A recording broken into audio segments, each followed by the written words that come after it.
C'est l'heure du sonneur. Très heureuse de retrouver nos deux chroniqueurs police-justice. Bonjour à vous deux.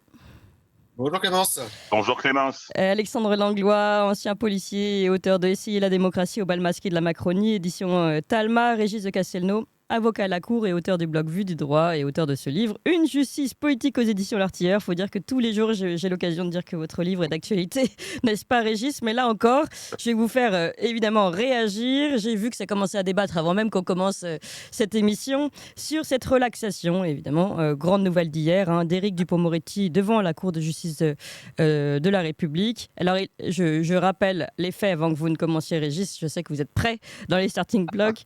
Il a été donc déclaré non coupable, relaxé donc hier. La Cour estime que le ministre de la Justice était dans une situation objective de conflit d'intérêts dans les deux affaires pour lesquelles il était renvoyé, mais que l'élément matériel du délit apparaît lui établi. Cependant, l'élément intentionnel n'est pas caractérisé, ce qui est quand même intéressant. Alors, comment vous réagissez d'abord à cette décision, sur le fond et sur la forme? Sur le fond, elle est totalement justifiée. Je rappelle les principes, on fait du droit pénal. Donc, quand on est devant un tribunal, la première chose, première année des études de droit, il faut que 3 conditions soient réunies, ce qu'on appelle l'élément légal. Il faut donc que ce qu'on a fait soit prévu par le code pénal comme une infraction. Deuxièmement, il faut qu'il y ait l'élément matériel et que l'on puisse prouver que les faits se sont produits. Et enfin, il faut ce qu'on appelle l'élément moral, c'est-à-dire qu'il faut qu'il y ait eu une intention de commettre l'infraction. Il n'y a pas d'infraction, et c'est dans le code de pénal, il n'y a pas d'infraction sans intention de la commettre, sauf il y a une exception, c'est les coups et blessures involontaires, les accidents de voiture et ces choses-là. D'accord. Bon, eh bien, et puis la deuxième observation, c'est qu'est-ce que c'est que la prise illégale d'intérêt? Je l'ai déjà expliqué sur cette antenne. C'est que on est dans une situation où la décision publique peut être polluée par un intérêt privé. Or, c'est donc une situation. Or, Éric Dupond-Moretti était dans une situation où il avait des conflits avec des magistrats qui faisaient l'objet de poursuites disciplinaires. Oh les pauvres, ils pleurnichent, ils ont horreur de ça. Ils prennent des décisions tous les jours, ils brisent la vie des gens, ils mettent leurs filles sur les sites pornographiques de leurs filles de 13 ans, mais après on les poursuit, on leur demande des comptes. Oh, c'est horrible. Excusez-moi, j'ai un sanglot, Clémence. Bon, donc, il y a eu des procédures disciplinaires. Le garde des Sceaux, c'est celui qui est responsable au sommet. Qu'est-ce qu'il a fait? Il a passé à Castex. La situation la possibilité de conflit d'intérêts était peut-être avérée, mais il n'y a pas eu, il n'est pas intervenu dans ces dossiers. J'insiste, c'était la situation. Mais il faut quand même rappeler qu'est-ce que c'est que cette affaire. C'est un règlement de compte de la magistrature. Monsieur Molins, qui, après avoir trahi Nicolas Sarkozy, rallié Macron, planquer le coffre-fort de Benalla, était sûr, et toute la magistrature derrière, les syndicats de magistrats, voulaient qu'il soit garde des Sceaux. Mauvaise surprise. Notre ami Emmanuel Macron, Société du spectacle oblige, a choisi un grossier personnage que je ne supporte pas, mauvais garde des Sceaux s'il en est, mais a choisi cet homme. Et là, la magistrature a dit, mais comment? C'est nous qui devons décider. La séparation des pouvoirs, et puis quoi encore? Et donc, ils ont lancé une vendetta. Comme ils ont lancé des vendettas contre Sarkozy, je n'aime pas Sarkozy, mais c'est devenu une pratique. Et il ne faut pas se tromper concernant le corps judiciaire aujourd'hui. Ce que je suis en train de raconter, on en rigole dans les couloirs du palais. Les couloirs du palais, c'est l'expression pour le monde judiciaire. Mais il ne faut pas oublier que, 1, la répression des Gilets jaunes. 2, le fait d'avoir fait élire Macron. 3, de protéger Macron pour les corruptions de son entourage et les siennes propres probablement. Le fait de condamner le fait du laxisme pour le lumpenprolétariat qui pourrit la vie des gens, ce sont les faces de la même pièce. C'est la même chose. Oui. C'est un corps judiciaire qui est devenu un pouvoir politique et qui considère qu'il a des leçons de morale à donner à la nation et qui veut être le patron. Or, Oui. ça, c'est un danger pour la République. Évidemment. Donc, je pense que cette décision est une décision qui met un coup d'arrêt. Alors, ils hurlent, ils sont fous furieux. Hein. Molins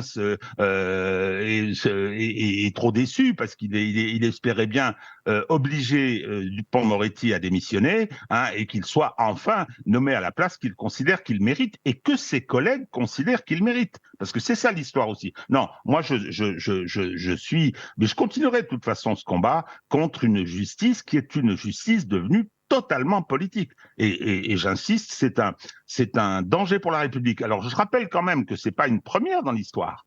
C'est pas une première dans l'histoire. Il y en a eu au moment de la Troisième République. Hein. Eh bien, la Troisième République, elle s'est pas brossée. Qu'est-ce qu'elle a fait? Elle a suspendu l'inamovibilité des juges pendant 6 mois et elle en a mis 1000 dehors. Moi, je serai peut-être un jour partisan d'une solution de ce type. Oui, alors on va revenir évidemment sur la justice politique parce qu'il y aura d'autres sujets qui vont nous ramener à ça. Mais d'abord, évidemment, Alexandre Langlois, je crois que vous n'êtes quand même pas tout à fait d'accord là-dessus avec Régis de Castelnau sur la relaxation. Oui. Il faut bien qu'on ait quelques points de désaccord de temps en temps avec Régis sur l'interprétation. Déjà, la première chose, c'est qu'effectivement, quand on regarde la rédaction du jugement, il y a bien conflit d'intérêts. Ce qu'il n'y a pas, effectivement, c'est l'intention morale. C'est-à-dire que, bon, après, effectivement, la question, est-ce que M. Dupond-Moretti a une morale, c'est une autre question, mais il n'y a pas l'intention, l'élément moral. Non, attends, Alexandre, je t'interromps. L'élément moral, c'est le terme qui veut dire intention de commettre l'infraction. Est-ce qu'il avait l'intention de la faire? Oui, on est d'accord. Le terme. Mais du coup, l'intention, est-ce qu'il avait l'intention de la faire ou pas? N'empêche que dans les faits, il y a ça. Et après, quelqu'un qui est nommé garde des Sceaux avec une carrière d'avocat, ce qui me pose des questions sur les compétences du garde des Sceaux, du coup. Parce que quand on est reconnu coupable d'un conflit, enfin, on est reconnu, dans les faits, il y a un conflit d'intérêts, mais qu'en tant qu'une carrière d'avocat très longue, qu'on est devenu garde des Sceaux, on n'est pas capable de voir qu'il y a un conflit d'intérêts, moi, ça me pose des questions très graves sur les compétences même du garde des Sceaux. Donc après, il a été il est peut-être très relax maintenant, mais c'était une relax, pas une relaxation d'ailleurs au passage. Et du coup, la deuxième chose aussi derrière, c'est que ce qui est intéressant, c'est qu'il n'y a aussi pas de reconnaissance des gens qui les ont mis en place. Je reprends pour la suite ce que M. Hertz rappelle qui avait été le procureur qui a attaqué, a été mis en place contre l'avis du Conseil de la magistrature par Emmanuel Macron à sa place à Paris. Donc c'est assez intéressant, c'est qu'il n'y a même pas de reconnaissance, c'est des gens qui sont indépendants par rapport à leurs intérêts, je parle. Et la dernière chose, c'est que ça revient à un débat qu'on a eu il y a quelques temps ici même avec Régis, c'est que cette Cour de justice de la République, en fait, est une aberration, en fait. C'est que là, c'est des juges qui vont juger des parlementaires. Et moi, je reviens à quelque chose, il faudrait quelque chose on remet effectivement, si on admet que la justice étant de plus en plus un pouvoir, il faut la contrôler. Et pour ça, il faudrait plus de cours d'assises, de jurys populaires, y compris à la Cour de justice de la République, pour qu'on ait des choses un peu plus neutres et pas des règlements de compte à hockey choral qui sont vraiment déshonorants pour toutes les institutions et la confiance qu'on peut avoir dans cette impartialité de la justice. Régis, vous souhaitez réagir? Alors bon, sur la question d'élément moral,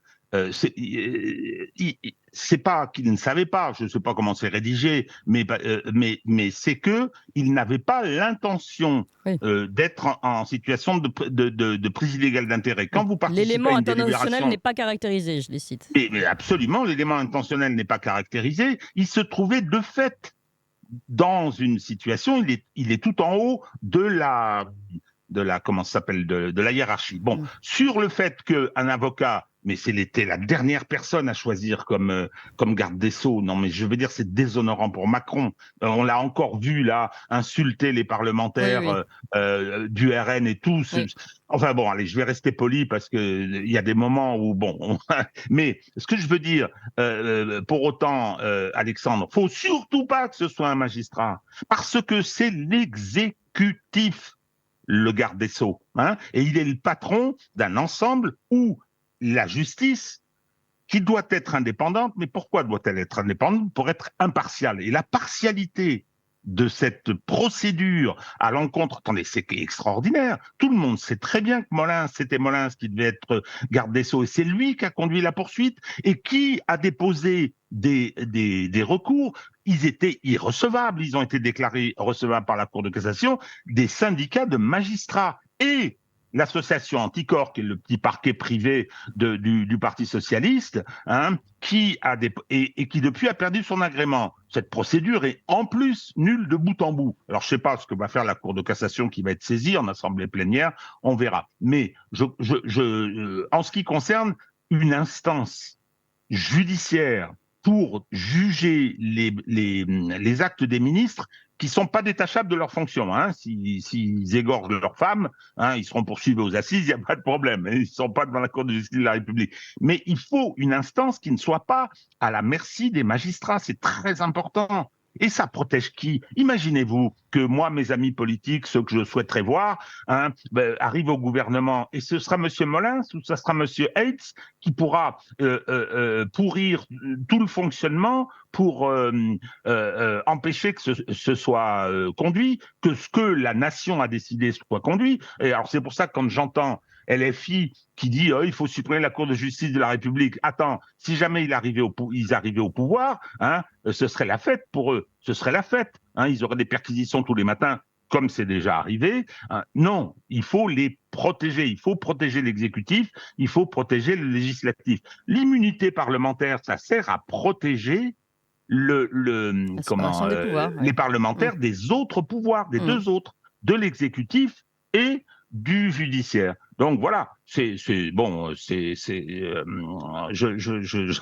n'en démordrai pas. Oui. Je me méfie comme de la peste de la magistrature actuelle et de la justice telle qu'elle fonctionne. Et c'est vrai que là, je vois nos auditeurs, c'est très contre-intuitif ce que vous proposez comme réflexion, et c'est aussi pour ça que c'est intéressant de vous entendre les uns et les autres. Alexandre Langlois, vous voulez réagir une dernière fois, je crois. Pour aller là, moi, un magistrat qui est garde des Sceaux, ça, limite, oui, non, j'ai pas d'avis sur la question. Après, pourquoi pas l'argument de Régis. Par contre, moi, ce qui m'intéresserait, c'est que la justice soit vraiment indépendante. Et pour ça, pour que ce soit indépendant, je pense qu'il faut qu'on remette une partie du peuple souverain à l'intérieur. Donc, il y a les cours d'assises. À la Cour de justice de la République, il faut la réformer parce que je pense que le peuple doit avoir sa place. Parce qu'effectivement, d'un côté, soit c'est un règlement de compte avec des magistrats, soit encore avec la composition. Il y avait quand même une majorité entre les parlementaires favorables à Emmanuel Macron plus les LR. Ils avaient la majorité. C'est-à-dire qu'on est entre copains, on se juge aussi entre copains. Donc, en fait, ça ne change absolument rien. Et la troisième chose. Vous allez énerver Régis encore. C'est possible. Non, il faut bien qu'on ait de temps en temps des points de désaccord. Oui, et la dernière chose, c'est que si on veut avoir une justice indépendante, moi j'aime bien quelque chose sur le système américain, qui est l'élection des procureurs, qui normalement agissent au nom du peuple français, qui font les poursuites, mais qui ne jugent pas derrière. C'est-à-dire qu'en fait, ils agissent au nom du peuple français, mais c'est pas eux qui ont le dernier mot. Donc, il y aurait quelque chose d'équilibré entre se dire, il y a des procureurs qui agissent au nom du peuple, qui lancent les poursuites, mais après, ils n'ont pas le jugement, c'est-à-dire qu'ils n'ont pas la pression, ils peuvent rester indépendants et juger. Il y a il y a des juges, des magistrats du siège qui ont le temps de prendre une décision sans la contrainte populaire. Et je pense que ce serait un équilibre entre les deux pour remettre justement le peuple dans ces instances, parce que de plus en plus, la justice, effectivement, devient très indépendante, mais indépendante en tant que pouvoir et avec ses aises qui me posent quand même beaucoup de questions. Alors, l'indépendance, c'est pour l'impartialité. La justice française est une des plus partiales du monde. Voilà. Donc, j'ai dit.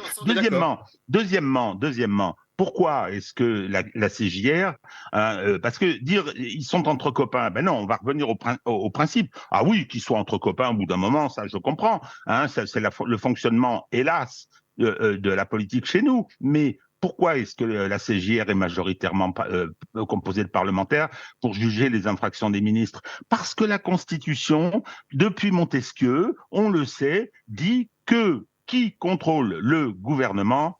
Le Parlement. Donc, effectivement, c'est logique, c'est une démocratie représentative. Alors, on pourrait imaginer un grand jury de 30 000 personnes à qui on ferait participer à une procédure. C'est la solution qu'on a trouvée. Le contrôle, il est prévu dans la Constitution, le contrôle du gouvernement, le contrôle de l'exécutif, hein, il est prévu naturellement par les débats et les motions de censure, les commissions d'enquête parlementaires qui sont un des éléments du contrôle, et ça c'est un des éléments du contrôle aussi, c'est-à-dire que on ne s'en remet pas à d'autres que ceux dont c'est la mission, c'est les principes, ça. Faut jamais s'éloigner des principes. Oui, alors Régis, moi je vais rajouter une question. Oui. Alors on est d'accord sur le principe, l'exécutif est contrôlé par le législatif. Non, alors moi je pose ma question avant. L'exécutif est contrôlé par le législatif, mais quand le législatif est dominé et que sa majorité est la même majorité que l'exécutif, le contrôle ne fonctionne pas. Ben si, le contrôle fonctionne. Hein, c'est toujours ce que je dis sur le 49.3. On me dit, oh, c'est horrible le 49.3. Mais attendez, non. Vous avez qu'à voter les motions de censure. Vous êtes des lâches. Mais- Vous passez votre temps à finasser Oui, mais- le oui, RN oui, oui. comme les LFI. Donc, Mais je vous parle pourquoi de l'hypothèse Mais d'une mais c'est majorité. la majorité. Oui. Oui, mais Ah, qui a envoyé cette majorité à l'Assemblée? Bah, c'est nous. Oui. Eh oui. Alors, bon, ça, pour repasser sur les institutions, mais donc le contrôle, on va reprendre le contrôle quand la majorité Alors, fait partie des choses. allez-y, parce qu'il y a quand même d'autres C'est- sujets. Je voudrais qu'on Oui, c'est apporte ce qu'on le a vu à QR code. l'Assemblée nationale quand il y a eu la commission d'enquête sur l'affaire Benalla.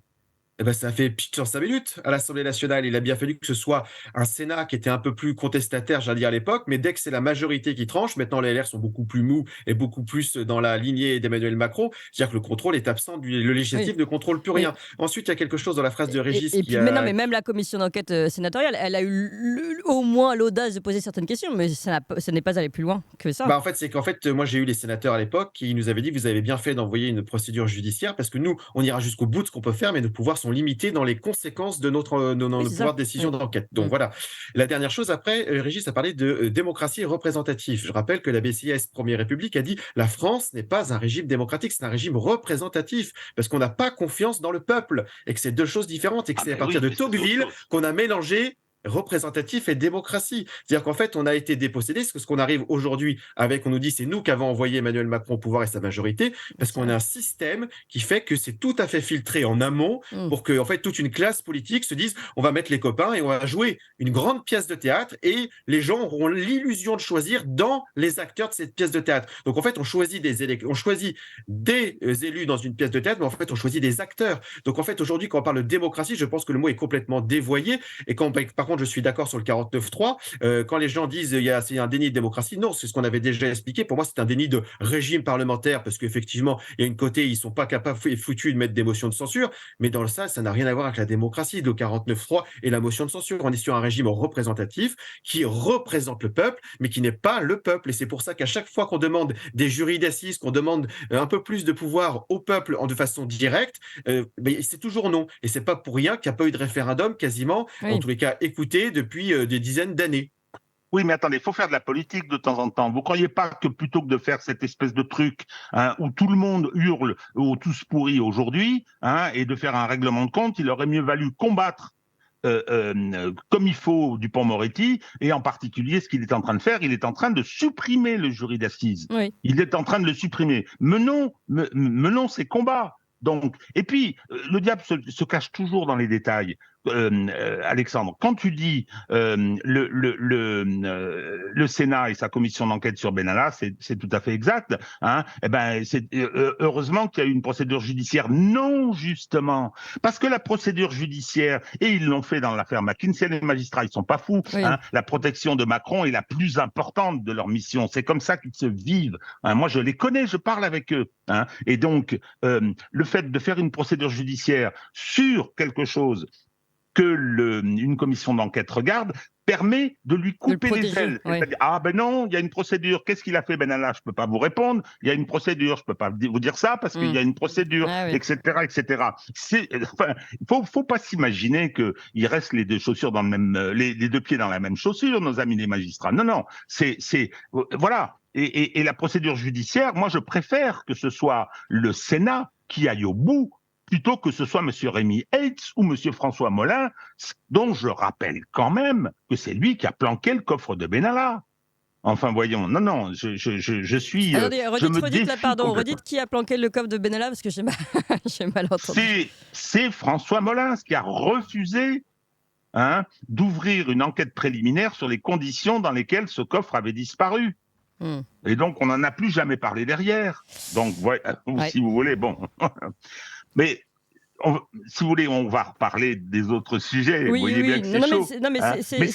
C'est important. On ne s'éloignera pas de ça. Mais bien sûr, c'est un problème de fond. Je précise qu'on est déjà 1300, je crois, en direct à nous écouter en à peine 20 minutes, ce qui est très très bien. Merci à vous tous. Continuez de nous pousser. Allez, je veux une vague de jaune, là, des pouces, des cœurs, des étoiles, tout ce que vous voudrez.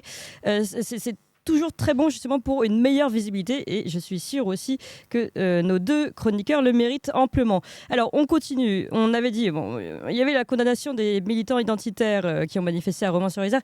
Je pense qu'on va retomber un peu dans le même sujet, donc je voudrais qu'on aborde tout de suite le troisième et puis on verra après si on a le temps de reprendre celui-ci, celui du QR code pour les Jeux Olympiques. Je rappelle, information tombée hier, hein, que donc à Paris, pour les JO de cet été, il faudra donc un QR code pour, attention, circuler librement à Paris à pied ou en véhicule. Parce que certaines informations disaient seulement pour les véhicules. C'est pas vrai. Après vérification, j'ai bien vu.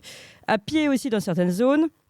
Il sera nécessaire, par exemple, pour se rendre dans l'un des 700 bars et restaurants qui sont présents dans ce qu'on appelle le périmètre rouge, hein, les zones à haute tension des Jeux Olympiques, et même pour avoir des amis invités chez des particuliers qui voudraient suivre la cérémonie d'ouverture depuis leur fenêtre, eh bien, il faudrait un QR code.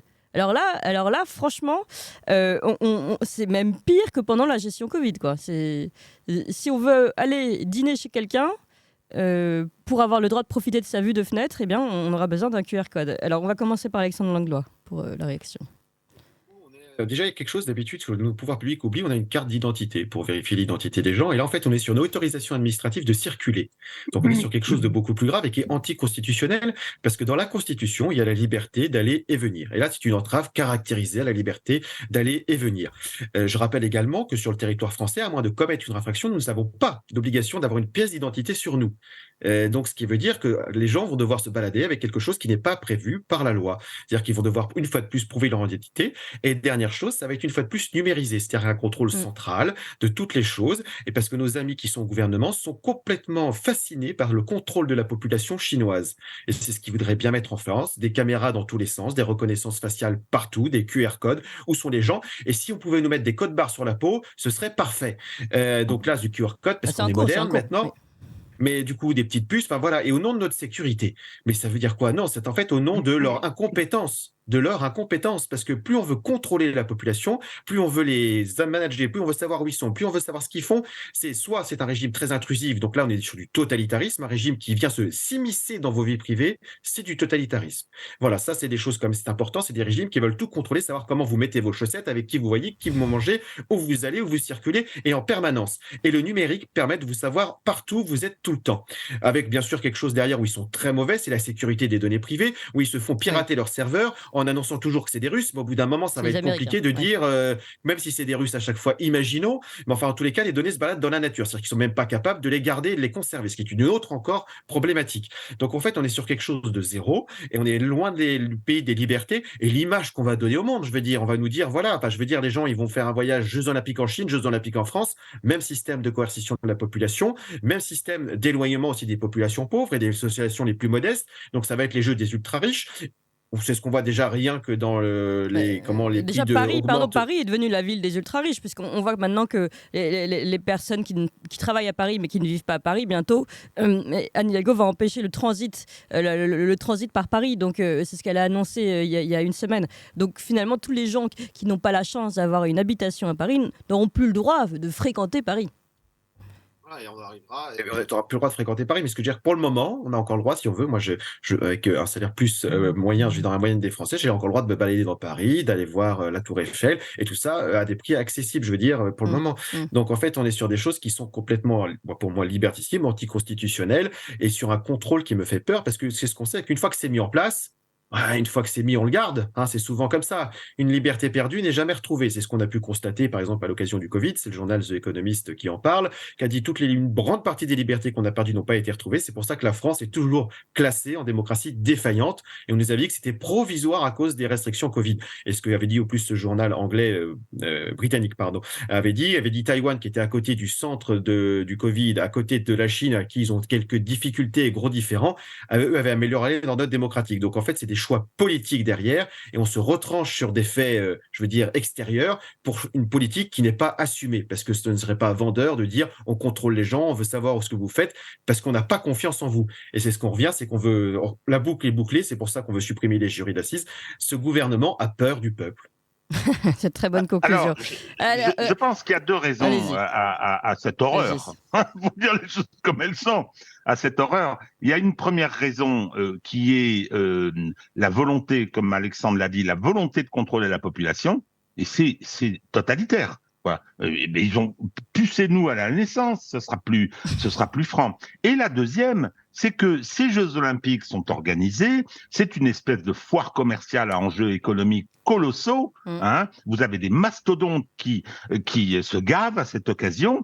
Et le problème, c'est qu'il y a une insécurité qui est due à quoi ? Qui est due aux politiques mises en œuvre par les gouvernements de nos pays. C'est ça le problème. Or, on sait très bien qu'on n'est pas capable de l'assumer. La tête d'Alain Boer, quand on lui a expliqué ce qu'allait être l'ouverture des Jeux avec le truc sur la scène, moyennant quoi, première réaction, on enlève les comment ça s'appelle, les bouquinistes, etc. C'est absolument effarant. J'ajoute une chose. Il y a un pays au monde dont on parle beaucoup en ce moment, mais qui est un des pires en ce qui concerne la mise en place de systèmes numériques de surveillance, c'est Israël. Vous vous rappelez de l'histoire des téléphones portables. Et là, on a appris que le ministère de l'Intérieur français travaillait avec une start-up israélienne pour la mise en place de systèmes qui, je veux dire, non seulement n'ont rien à envier aux Chinois, mais vont beaucoup plus loin. Donc, et ça se fait dans le dos des Français. Alors, sur le fond de ce QR code, au-delà du fait de la mise en œuvre par Anne Hidalgo, mais pas seulement elle, du concept salaud de pauvre, restez chez vous, sortez de là. Paris est déjà une ville no kids, pas d'enfants. Je veux dire, avoir des enfants à Paris, si vous voulez leur faire quelque chose, les scolariser, qu'ils fassent de la musique, du sport et tout, c'est pas possible. Les classes ferment d'ailleurs, les classes ferment. Mais bien sûr, les classes, c'est invivable. Donc, le problème, c'est que juridiquement, Alexandre a parfaitement raison. C'est inconstitutionnel, liberté d'aller et venir. Alors, on peut limiter certaines libertés. Le problème, c'est qu'il faut avoir des raisons pour le faire. Là, on va nous dire sécurité, etc. Donc, je suppose que toutes ces mesures, alors je ne sais pas quels sont les supports juridiques, loi, décret, règlement, mais vont faire l'objet de recours devant les tribunaux. On compte sur vous, Régis. Pardon ? On compte sur vous.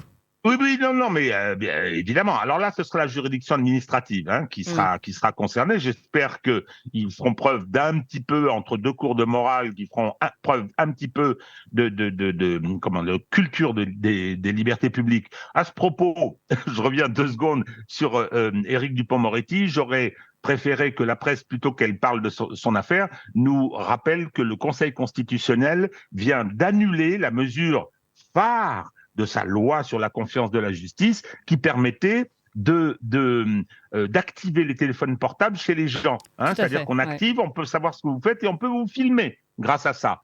Ça a été, alors naturellement, les médecins, les avocats, tous ceux qui sont soumis au secret professionnel n'étaient pas à l'abri. Ça a été annulé par le Conseil constitutionnel en disant que les atteintes à la vie privée étaient trop importante par rapport à l'objectif de sécurité. Voilà. Donc, c'est un combat de tous les jours contre ce pouvoir et cette histoire du QR code est terrifiante. Je la trouve franchement terrifiante. Au-delà de l'aspect social, écoutez, j'invite des amis chez moi, je dois demander l'autorisation à Monsieur Nunez, pourquoi pas à l'allemand tant que vous y êtes, son prédécesseur. Ah non, mais c'est épouvantable. Non, mais est-ce que vous avez relevé, Régis, absolument, je pense justement, la clé de toute la compréhension, c'est-à-dire que non seulement, comme disait Alexandre Langlois, ils n'aiment pas le peuple, ils veulent contrôler le peuple, mais en plus, ce sont des solutions pour aller contrecarrer leurs propres fautes, c'est-à-dire leurs propres fautes de gestion de l'immigration, de la sécurité, etc. C'est ce que je disais. Oui, mais c'est ce que je dis.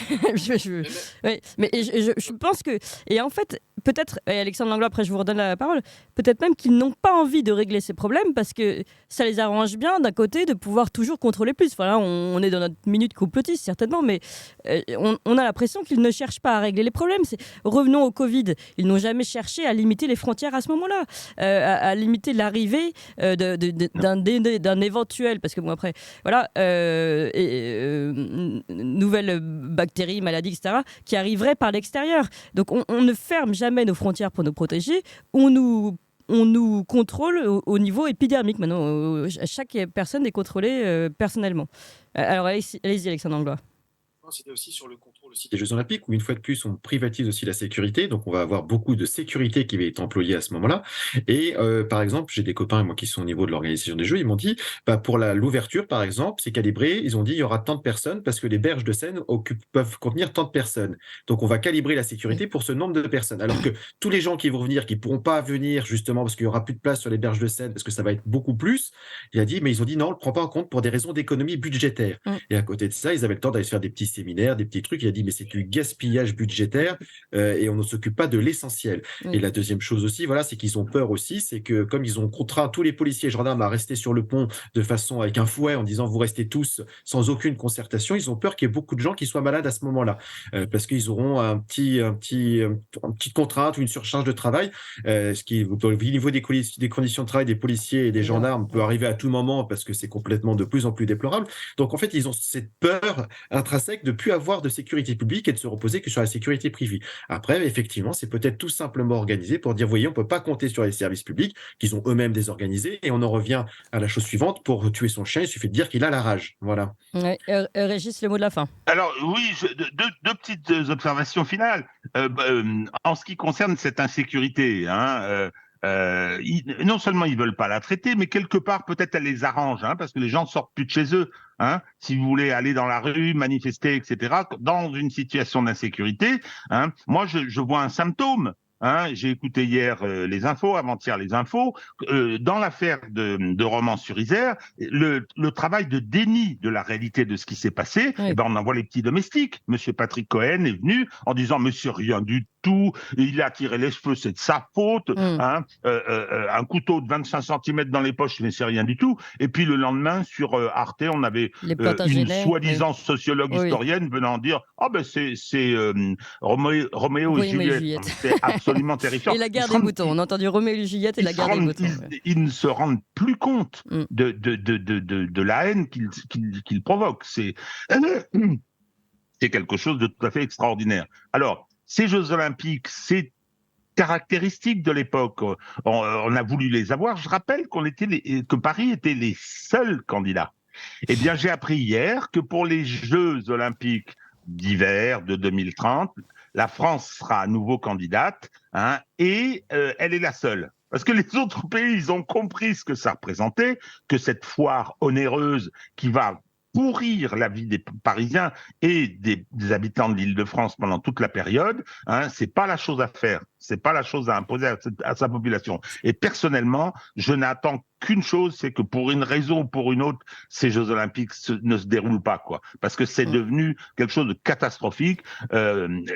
Pour les athlètes, je comprends, ils s'entraînent pour avoir des médailles, mais aujourd'hui, c'est un barnum, quoi. Ça n'a plus rien à voir avec le sport. Et puis, précisons qu'au passage, la Macronie a voulu faire passer, ça a été retoqué au Sénat, mais ça va sûrement repasser à l'Assemblée nationale, des cadeaux de défiscalisation pour la FIFA, justement. Alors, on nous dit que ça nous rapporte de l'argent, mais non, même pas. Enfin, on récupère même pas l'argent de la FIFA, qui, Dieu sait qu'elle en a. Donc, bon, voilà, beaucoup de questions à ce sujet. On continuera d'en parler la semaine prochaine. En tout cas, grand succès sur cette chronique police-justice. Vous êtes 1800 en direct tout de suite avec beaucoup de cœur, des pouces levés. Allez, on continue, il faut faire monter tout ça. Et puis, écoutez, je vous donne rendez-vous à la semaine prochaine. Alexandre Langlois, Régis Castelnau, merci pour vos analyses toujours très éclairantes. Et Toxin continue dans quelques